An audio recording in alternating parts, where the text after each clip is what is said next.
পিঠ বেরিয়েছে। তাহলে এখন ট্রিটমেন্ট কথা হচ্ছে অপূর্ব ইয়ে করছি বাবা এই এখানে আরামবাগ হসপিটালে। আর দেখাননি কেন তাহলে?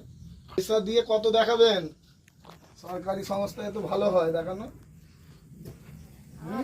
বাবা দেখাচ্ছি চিকিৎসা হয় না সরকারি সংস্থায়? একটু খাওয়া দাওয়া কি করছে? আর কিছু করেনি, ওই একটু দুধ পুরো একটু খেচ্ছে করছে ওই আছে। খেতে পারে না এই ছাতু ডালিয়া এইসব? না না ওইটা এখন খাইনি বাবা, এখন আস্তে আস্তে একটু ইয়ে হচ্ছে।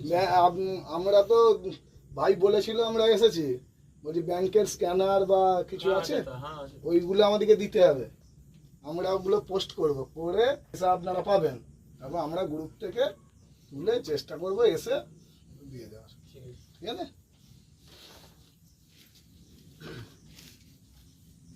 তুই এনার ভিডিওটা নিয়ে নে। কি নাম, কোথায় বাড়ি? ওনার নাম কি? আপনি বাড়ি কোথায় আপনাদের? এই তো ধরমপুর বেলতলা। ধরমপুর বেলতলায়। ওনার কি প্রবলেমটা কি হয়েছে একটু বলুন। গলার গলায় কি হয়েছে একটু ব্যাখ্যা ইনফেকশন হয়েছিল। ইনফেকশন হয়েছে। কতদিন হয়েছে? এটা 1-1.5 মাস হয়েছে। 1-1.5 মাস। খাওয়া দাওয়া কি করতে হচ্ছে না করতে খাওয়া হচ্ছে? দাওয়া কিছু করতে হয় না। খাওয়া দাওয়া কিছু করতে হয় না।